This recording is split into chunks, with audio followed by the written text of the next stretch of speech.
Bismillahirrahmanirrahim. Assalamualaikum warahmatullahi wabarakatuh.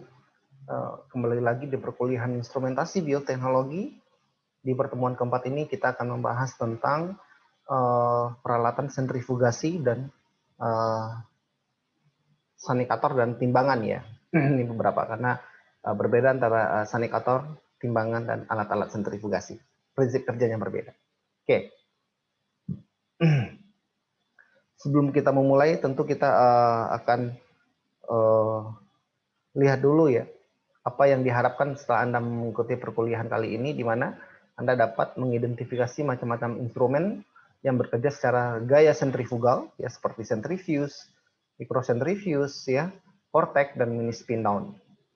Kemudian Anda mengetahui prinsip kerja dari masing-masing alat tersebut, serta Anda dapat memahami prinsip kerja dari alat sanikator, kemudian prinsip kerja dari timbangan, dan mengetahui jenis-jenis timbangan. Oke.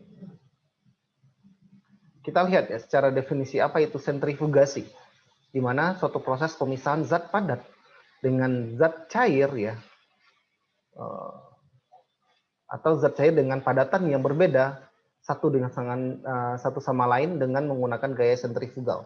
Artinya kita memisahkan dua jenis massa ya dari suatu benda ya, sehingga kita dapat memisahkan satu sama lain. Oke, ini definisi lain, di mana sentrifugasi itu merupakan pemutaran sampel cair dengan kecepatan tinggi. Ya. Kemudian ada berbagai jenis sentrifugal tergantung dari ukuran dan kapasitas sampelnya. Jadi antara instrumen dengan instrumen yang itu berbeda-beda ya, baik dari kapasitasnya, baik dari secara operasionalnya. Jadi tidak baku ya, untuk satu alat saja kita mempelajari. Kemudian sangat bervariasi ya dalam kecepatan dan kapasitasnya. Bekerja dengan prinsip sedimentasi karena dia ada proses pengendapan yang terjadi ketika kita melakukan proses sentrifugal, di mana kecepatan sentripetal ya digunakan untuk memisahkan zat dengan padatan yang lebih besar dan yang lebih kecil. Oke. Ini adalah prinsip sentrifugasi. Kita dapat melihat bahwasannya adanya peningkatan efektivitas gravitasi untuk meningkatkan laju pengendapan partikel yang tersuspensi di dalam suatu cairan ya, lebih banyak daripada buffer atau daripada dalam larutannya. Artinya ketika kita membuat ya melakukan sentrifuge pada suatu larutan, di mana kita dapat pastikan adanya endapan yang terbentuk dari hasil sentrifugasi tadi. Kemudian penggandaan gaya sentrifugal pada sampel dapat meningkatkan kecepatan rotasi sebesar 41%. Artinya ketika kita meningkatkan tingkat kecepatan dari sentrifugasi tadi, 2 kali lipat, itu akan lebih dapat meningkatkan ya kecepatan rotasinya itu sekitar 41%. Kemudian setelah disentrifuge ada dua bagian yang terbentuk, di mana ada supernatan, itu supernatan itu adalah cairannya, sedangkan padatan yang berada di dasar itu pelet ya, atau yang disebut dengan pelet ya. Jadi ada nanti padatan yang terendap di dasar tabung. Oke. Nah, laju sentrifugasi ini ditentukan oleh kecepatan yang diterapkan pada sampel. Biasanya diukur dengan RPM ya, revolution per minute ya, atau gaya sentripetal relatif ya, atau yang disebut dengan RCF. Dimana kalau seandainya RCF ini biasanya dibuat dalam satuan gravitasi atau XG ya. Jadi kalau seandainya Anda baca jurnal, ada kecepatan 112.000 XG, itu artinya RCF ya. Itu kalau seandainya RPM biasanya sih misalkan 8.000 RPM, 6.000 RPM atau 10.000 RPM. Oke, nah ini adalah konversi ya, dimana kalau seandainya kita di alat tersebut tidak ada cara mengukur atau menghitung antara RCF dan RPM. Biasanya sih kalau untuk yang sekarang ini ada biasanya. Ini adalah rumusnya untuk RCF sendiri atau G itu di 1,118 dikali 10 pangkat 5. R ini adalah jari-jari rotor yang ada pada sentrifuge ya. Nanti Anda ukur berapa ukuran jari rotornya. Rotornya itu adalah tempat kita meletakkan tabung tadi. Kemudian S itu adalah kecepatan sentrifugasi yang dalam putaran per menit ya, atau RPM-nya. Kemudian G itu adalah RCF. Oke, Anda bisa lihat ya, salah satu rotor ini biasanya sih tergantung jenis alat ya. Ada yang bisa diganti ya. Ada misalkan satu alat itu bisa membawa 3 sampai 4 rotor. Atau hanya bisa satu saja.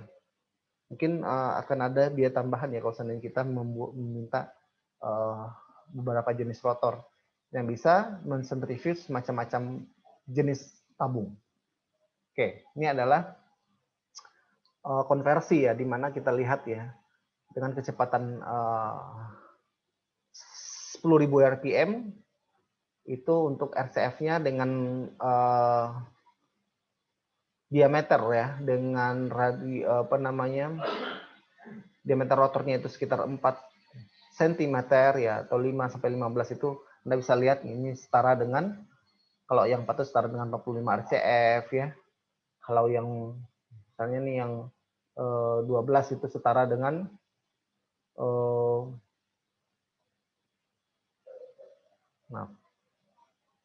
setara dengan 134 RCF ya gitu, dan seterusnya seperti itu. Sekarang 14.000 rpm, jadi tidak bisa dipastikan ya nilai RCF itu lebih besar dibandingin RPM gitu, karena tergantung dari jenis rotornya, diameter rotornya. Oke, ini ada beberapa jenis tipe dari centrifuge. Yang pertama itu ada bedstop kecil ya, atau yang centrifuge biasa. Ini dengan kecepatan yang sangat lambat ya, hanya 4.000 rpm biasanya untuk laboratorium klinis, hanya pemisahan plasma atau serum darah saja untuk pengendapan. Dan biasanya ada pendingin dan tidak ada pendingin ya. Kemudian tabungnya dengan ukuran 15 mili. Kemudian ada microcentrifuge. Microcentrifuge ya, mikro berarti ya, untuk tabung yang kapasitasnya kecil. Volumenya kecil dari 2 ml. Jadi sangat umum digunakan untuk laboratorium biologi molekuler, ya rekayasa genetik. Nah, ini kita punya untuk merek Evendov ya. Anda bisa lihat di lab kita itu ada microcentrifuge untuk biasanya untuk isolasi DNA dan lain-lain. Ya, menghasilkan gaya sentrifugasi sampai 15.000 XG ya, atau 15.000 RCF. Kemudian dengan ada tanpa pendingin ya, kita bisa set untuk dingin, kita bisa set untuk suhu ruang. Oke, kemudian ada high speed centrifuge. Nah, ini lebih cepat ya berarti. High ya, high kecepatannya sampai 20.000 rpm malah ini. Kapasitas sampelnya tergantung daripada rotor tersebut ya, umumnya juga ada pendingin. Biasanya sih untuk aplikasi diagnostik dan penelitian juga ya. Kemudian ada ultra centrifuge. Nah, ini sangat tinggi sekali. Tentu sangat sensitif ya, semakin tinggi percepatan sentrifugasi suatu alat itu mungkin dia sangat sensitif juga terhadap keseimbangan dari ketika kita melakukan sentrifus. Sampai 65.000 rpm ya, atau setara dengan 100 xg. Ini tergantung dari rotornya ya, ukuran rotor. Ini biasanya penggunanya terbatas, mahal ya, dan kebutuhan rotor khusus karena sangat cepat sekali gitu. Kalau seandainya ini nggak seimbang bisa meledak gitu, bisa mental. Perawatannya juga sangat intens, keseimbangan kritis, dan aplikasi untuk riset biasanya. Oke, itu adalah tipe-tipe dari centrifuge. Nah, apa yang mempengaruhi ya kecepatan dari pengendapan ketika kita melakukan centrifuge? Pertama itu adalah ukuran dan bentuk partikel. Ukuran dan bentuk partikel itu sangat mempengaruhi laju pengendapannya gitu. Semakin besar tentu ini akan menjadi semakin agak sedikit memperlambat ya. Kalau semakin kecil dia akan semakin cepat mengendapnya. Anda bayangkan kalau seandainya Anda mensentrifuge pasir atau cukup tepung, mana yang lebih cepat proses pengendapannya? Oke, percepatan sentrifugal ya. Berarti kecepatan sentrifuganya apakah dia 8.000 rpm, tentu kan lebih cepat dibandingkan dengan 6.000 rpm gitu. Fraksi volume padatan yang ada, perbedaan kerapatan antar partikel dan cairan, viskositas media, serta kecepatan rotor. Viskositas media ini adalah supernatant itu dalam posisi viskos nggak gitu. Ketika Anda mau sentrifuge larutan yang viskos, tentu ini akan membutuhkan waktu yang juga akan memperlambat ya, karena kan dia proses turunnya juga akan lebih lama. Oke, ini adalah jenis tabung yang biasa digunakan untuk sentrifuge. Ada tabung kaca, ada tabung plastik ya. Tabung kaca tentunya ini bisa disterilkan ya, karena dia kan bisa dipakai berulang. Sedangkan tabung plastik itu susah, biasanya sekali pakai ya, consumable yang sekali pakai, disposable ya. Jadi cukup murah lah gitu. Oke, nah ini adalah posisi tabung pada rotor ya. Anda bisa lihat ada yang horizontal swinging bracket rotor gitu. Jadi dia posisinya horizon gitu ya, mendatar gitu. Tapi tidak akan tumpah ya cairan di situ karena dia kan tutup. Kemudian posisinya sekitar 45 derajat ya. Siku ya.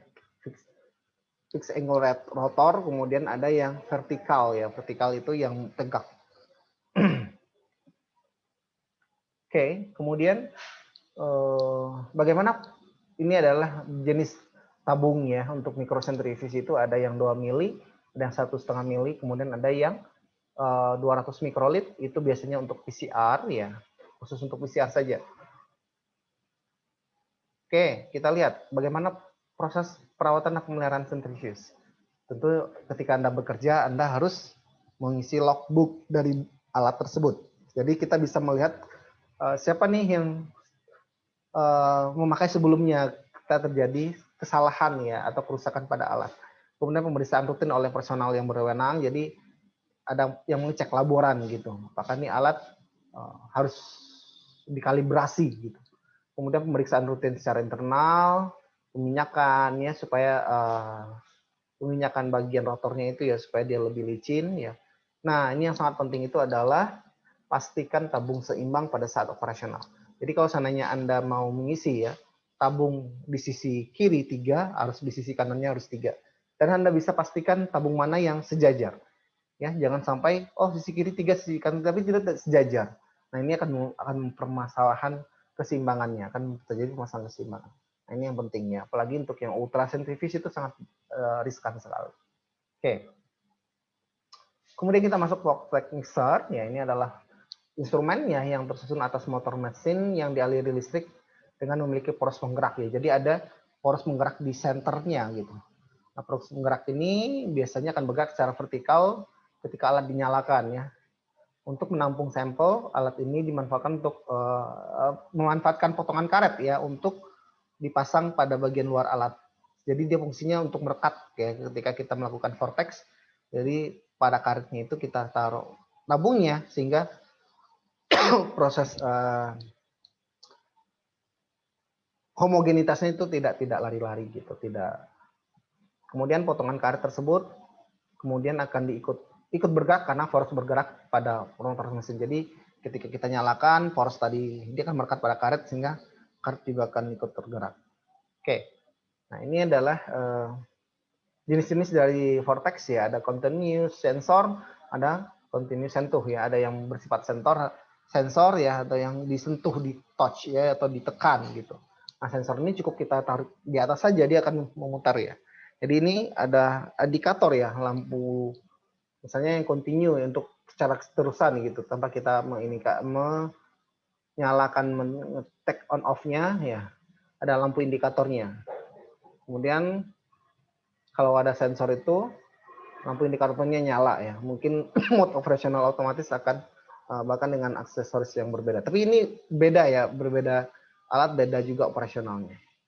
Nanti kita bisa baca di instruksi kerja alatnya. Ini adalah satu contohnya ya. Salah satu contoh dari part bagian vortex. Ada tuh yang dibilang tuh yang table yang ada karetnya tadi ya. Snap on hitch-nya, kemudian ada variable speed control ya. Ini kita dapat mengatur seberapa cepat putaran pada poros tadi. Kemudian ada switch off-nya ya untuk mematikannya. Oke. Mini spin down ya, ini mini spin down adalah alat ya yang juga gayanya sama seperti centrifuge tapi dia kecepatannya rendah ya. Dia ini lebih ke portable ya, bisa dibawa kemana-mana dan kapasitasnya kecil. Biasanya hanya untuk menurunkan bagian-bagian larutan yang menempel pada tabung. dan juga bersifat homogenkan. Kemudian biasanya tanpa pendingin ya, nggak ada pendinginnya. Oke, ini adalah spesifikasinya, kapasitasnya biasanya ukuran 200 mikrolit sampai 2 mili ya, bisa, berarti mikro tabung yang paling besar tuh bisa, karena dia bisa diganti-ganti rotornya ya, ada yang kecil, ada yang besar buat mikro. Kemudian maksimum 12 XG, lumayan tinggi ya, ada yang mini spin plus ya. Kemudian kecepatannya 8.000 sampai 14.000 rpm. Waktu akselerasi maksimal 13 detik ya kalau seandainya kita melakukan penghomogenan atau penurunan ya sampel ya, spin down. Waktu perlambatannya maksimal 12 detik. Artinya ketika dia mau cepat itu nunggu waktu 13 detik, sedangkan dia mau berhenti itu nunggu waktu 12 detik ya dari kecepatan awal tertinggi. Kemudian tampilan waktu dan kecepatan digital itu dapat dilihat ya, ada CMI-nya. Kemudian pengoperasian sangat senyap, ada tombol putar ya untuk yang terpisah ya antara. Oke, itu adalah beberapa prinsip alat yang bekerja secara sentrifugasi atau menggunakan gaya sentrifugal. Kemudian kita lihat alat yang bekerja dengan menggunakan gelombang elektromagnetik ya atau ultrasonik ya, untuk menggunakan energi suara atau gelombang ultrasonik untuk mengaduk partikel dalam larutan sampel dengan berbagai tujuan ya. Semacam ya, ada tujuannya untuk melakukan lisis, ada melakukan tujuannya untuk mengeluarkan sel atau mengeluarkan metabolitnya ya supaya mudah sehingga kita harus mengagregasi dinding sel dari satu sel tadi. Kemudian frekuensi ultrasonik ini biasanya digunakan kurang dari 20 kHz ya. Kemudian dapat digunakan untuk menghilangkan gas larut juga, atau ini biasanya menggunakan sanikator batch ya. Jadi kalau seandainya kita menghilangkan gas terlarut dalam suatu cairan, kita juga bisa menggunakan ini.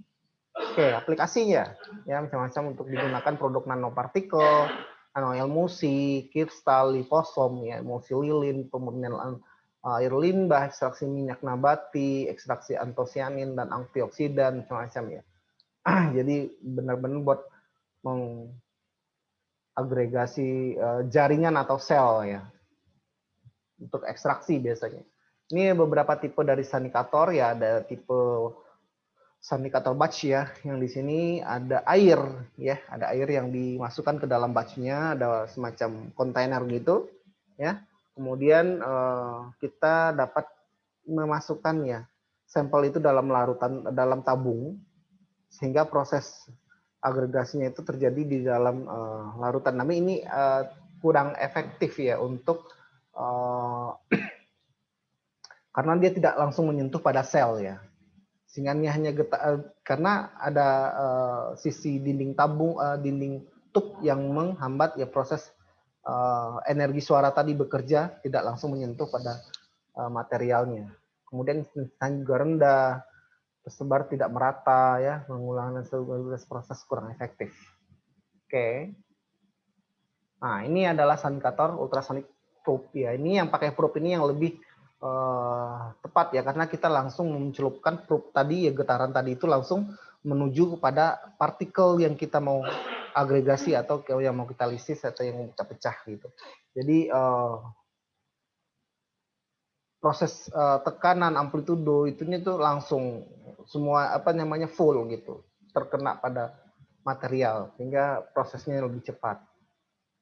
Nah, ini ilustrasinya ya, dapat dilihat bagaimana proses sanikator ultrasonik probe ini bekerja. Anda bisa lihat ini ada kristal, struktur kristal yang diagregasi dengan menggunakan probe ya, kemudian terjadi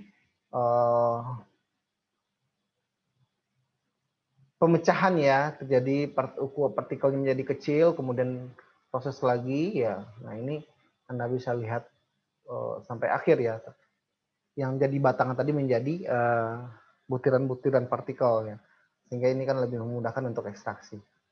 Kemudian scale atau limbangan, nah ini adalah salah satu instrumen yang umumnya didapat di laboratorium, karena memang apapun labnya pasti menggunakan timbangan karena kita membuat larutan, membuat media, menimbang sampel itu butuh scale. Nah, ini adalah bagaimana secara definisi scale ini pengukuran massa berat suatu benda dengan akurasi tertentu ya yang ditempatnya melalui kalibrasi dengan mengacu pada standar pengukuran utama untuk besaran yang sama. Jadi ini biasanya untuk mengukur ya suatu akurasi suatu berat benda ya. Satuan untuk berat di sini bisa kilogram, gram, atau miligram ya, tergantung. Ini adalah mesh standarnya ya. Jadi kalau seandainya kita melakukan kalibrasi pada suatu alat timbangan scale tadi, ini adalah mesh standarnya, berat dari cocok nggak gitu. Ini sudah di apa namanya? Sudah ada ketentuan ininya ya, beratnya masing-masing ya, ada yang 1 gram, ada yang 2 gram, ada yang 5 gram, kan ada yang 10 gram dan seterusnya. Ini beberapa tipe dari scale atau balance ya. Timbangan berat diklasifikasikan dalam beberapa jenis, ada balok 3 ya, ada 2 piring dengan 3 timbangan tepi pisau, ya, 1 piringan, timbangan analitik dan kompresor massa. Ini timbangan balok 3 nih. Ini timbangan zaman dahulu ya. Kita bisa lihat ya di mana timbangan ini sudah jarang digunakan ya. Untuk balance-nya ada balok satuan, ada balok puluhan, ada balok ratusan ya. Jadi kita bisa set di balok-balok tadi. Kemudian ada yang tupen ya. Ini adalah timbangan yang biasa kita lihat di pengadilan ya. Berat sebelah timbangan jenis tupen knife ya. Ini balance-nya ada. Ini biasanya sih di Kotokomas masih ada kali ya di tempat bahagia. Ini di mana timbangan tersebut terdiri dari balok utama yang membawa 2 panci pada 2 ujungnya. Tepi pisau pusat biasanya berjarak sama dari tepi pisau panci. Dan karena alasan ini keseimbangan lengannya menjadi sama ya. Pisaunya ini artinya ini ya, bagian ini banyak digunakan untuk laboratorium meteorologi, presisi tinggi untuk kalibrasi massa tingkat sekunder ya. Jadi memang sudah di lab jarang menggunakan timbangan ini. Kemudian ini timbangan single pen ya, nah, ini ada tempat penempatan sampel atau material yang kita mau timbang gitu. Nah, ini adalah prinsipnya sama juga dengan timbangan balok tadi ya, ada baloknya yang bisa kita ukur. Nah, ini yang analytical balance ya, atau analitik ya, timbangan analitik yang banyak digunakan di laboratorium karena memang praktis cara penggunaannya, sudah di set dengan digital ya, sehingga kita tidak, presisinya juga tinggi ya, akurasinya juga tinggi, asalkan timbangan ini selalu dikalibrasi. Kemudian mesh kompresornya ini adalah timbangan yang sangat tinggi presisinya ya, saat ini. Umumnya konstruksi timbangan ini mirip dengan jenis kompensasi gaya elektromagnetik, tetapi dibuat dengan lebih presisi dan stabil. Nah, pembanding massa tersedia dalam kapasitas dengan kisaran 0,1 mikrogram hingga 20 kilogram dengan pengulangan dan linearitas yang sangat baik. Jadi ini memang mesh kompresor ini mungkin tidak banyak yang digunakan untuk di laboratorium teknis seperti kita. Oke, sekian saja untuk pertemuan kita kali ini di mata kuliah biotek instrumentasi bioteknologi di pertemuan 4 tentang sentrifugasi, sanikator, dan timbangan. Mudah-mudahan Anda dapat memahaminya dengan baik, dan silahkan dibaca modul, dilihat videonya, dan kerjakan tugas dan modulnya. Sekian saja dari saya, stay healthy dan at home. Assalamualaikum warahmatullahi wabarakatuh.